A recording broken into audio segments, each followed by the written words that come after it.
Bienvenue chers téléspectateurs d'Afro Info des 43, les combats entre les 1-23 et les Wazalendo jusqu'à 14h20 de ce jeudi 12 octobre. La situation sur terrain se présente de la manière suivante. La situation est calme sur toutes les lignes de front. Au groupement Tongo, les jeunes résistants occupent depuis hier le village de Ruketsi, de Ruchovu, de Kihonga, de Kiyenje, de Mahohe, de Marangara, et ces jeunes contrôlent également la partie ouest du village de Bouiza. Les rebelles du 1-23 sont concentrés dans les centres du village de Bouiza, au nord, au sud et à l'est.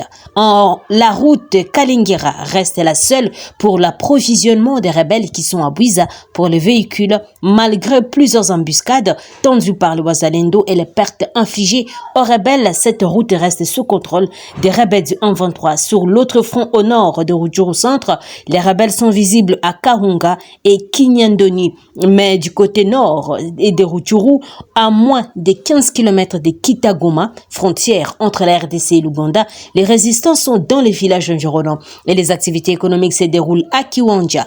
À Nyiragongo, par contre, l'on signale l'entrée des renforts des rebelles du côté des Hehu et aussi des Kabuhanga. Les jeunes résistants se concentrent à quelques mètres de contingent kenyan, note Daniel Michombero. Aucune forme de violence n'est peut-être tolérée sur aucune de nos communautés. Mentir à l'opinion internationale qui est de massacre contre les Tutsis en RD Congo illustre les désarrois du Rwanda 1-23 face à la détermination de nos jeunes patriotes. Bendele Ekweyate, Twitter Patrick Mouyaya. Dans une déclaration à la presse le jeudi 12 octobre, les cadres de concertation de la société civile congolaise réagissant sur les opérations en cours, les jeunes résistants patriotes dites Wazalendo contre la coalition 1-23 RDF rwandaise appellent les forces armées de la RDC à soutenir sur terrain les actions de ces jeunes patriotes et non respecter un cessez-le-feu sans issue. Les FARDC devraient se déployer dans toutes les zones conquises par les jeunes résistants patriotes en territoire de Massissi. Et il y a plusieurs raisons de suivre un cessez-le-feu et qui fait environ 2 ans sans résultat. Notre pays étant envahi, la première des choses, c'est d'aller libérer notre territoire. Il n'y a pas de conditions pour libérer les territoires nationaux.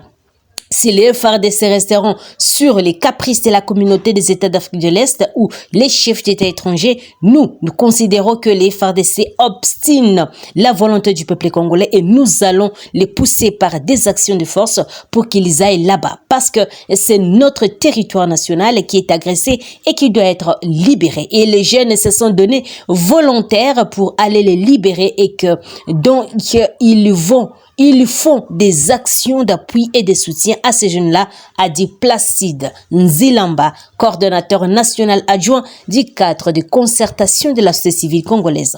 Placide Nzilamba salue la libération totale du territoire de Massissi, tout en souhaitant voir Rutshuru et Nyiragongo être aussi libérés, ainsi permettre l'enrôlement des électeurs dans ces entités. Tout Massissi est déjà libéré. Il n'y a plus de territoires ou des terroristes du 1-23 dans ces territoires-là. Maintenant, les étapes à suivre, c'est d'aller libérer certaines entités dans les territoires de Rutshuru. Et je vois déjà Marangara dans les groupements Tongo, premières entités de Rutshuru qui vient d'être libérées et il ne reste qu'à libérer tout Tongo. Et donc, nous pensons que ces vents de libération des espaces par les jeunes patriotes dits Wazalendo, on va se poursuivre pour que nos frères et sœurs de Massissi et aussi des Rutshuru s'enrôlent pour qu'ils participent aux élections et les FARDC sont obligés à apporter leur appui à ces jeunes patriotes. Et à ce moment même, on doit commencer à penser au retour des déplacés dans toutes ces entités déjà libérées, a indiqué Placide Nzilamba. Selon nos sources en territoire de Rutshuru, suite à la pression de Wazalendo, les hauts cadre de la coalition M23 armée rwandaise auraient commencé à déplacer leurs bureaux de Kiwanja et Rutshuru Centre vers Bunagana et Tchanzu, comme qui dirait la peur a changé de camp. Soulignant que pendant que nous publions ces articles, les calmes s'observent sur toutes les lignes des fronts, écrit Kivu Time.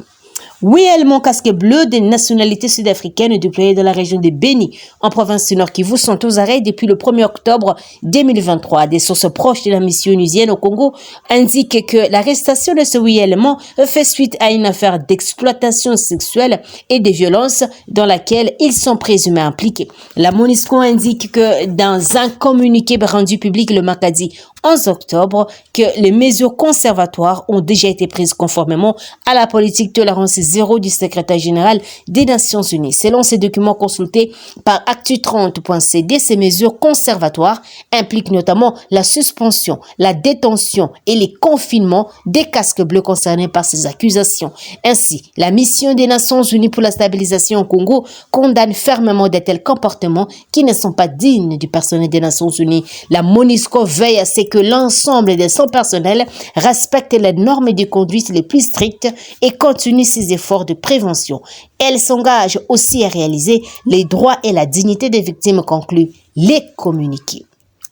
Les porte-paroles des forces armées de la RDC en province de l'Ituri rapportent ce jeudi que l'armée a capturé 5 miliciens et récupéré 4 armes du type AK-47. Dans une dépêche consultée par Actu30.cd, le lieutenant Jules Ngongo précise que ces bilans résultent des affrontements qui ont opposé la nuit du mercredi 11 à ce jeudi 12 octobre 2023 les FARDC de la 31e brigade aux miliciens du groupe UPLD du leader Etumba alias Maradona. Il précise par ailleurs que parmi les miliciens capturés se trouve un autre leader de ces mouvements actifs dans la localité de Bafouassende en province voisine de la Chopo. Pour l'instant, indique le lieutenant Jules Ngongo, la situation sécuritaire de la zone de combat est maîtrisée par les forces armées de la République démocratique du Congo et il met en garde tous ces miliciens contre les velléités qui viseraient les positions de l'armée loyaliste qui seront toutes repoussées par les éléments engagés à rétablir l'autorité de l'État dans cette partie de l'Est de la République démocratique du Congo, écrit Actu30.cd. Terminons par cette nouvelle.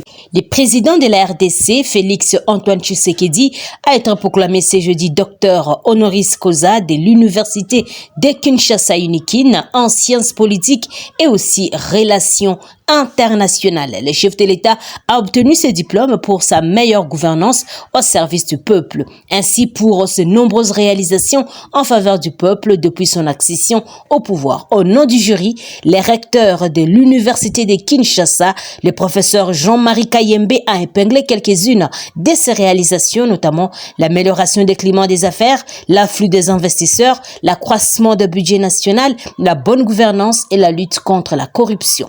Accompagné de la première dame, Denise Nyakeru, et en présence des chefs des institutions et membres du gouvernement, le président congolais a accepté avec humilité ces titres honorifiques qui les motivent à travailler davantage pour l'avènement d'un Congo uni, fort et prospère. C'est avec une conscience aiguë que je prends toutes les mesures du geste posé à mon égard, a-t-il indiqué. Félix Antoine Tshisekedi est à son deuxième diplôme de docteur honoris causa. Le premier lui avait été décerné par l'université israélienne Netanya en octobre 2021. Merci, chers téléspectateurs, de nous avoir suivis jusqu'à la fin. N'oubliez pas de vous abonner, d'aimer la page, mais aussi de nous laisser un commentaire. Je suis Santi Chesenga, dans la province de l'Ituri, pour Afro Info de 43. Au revoir.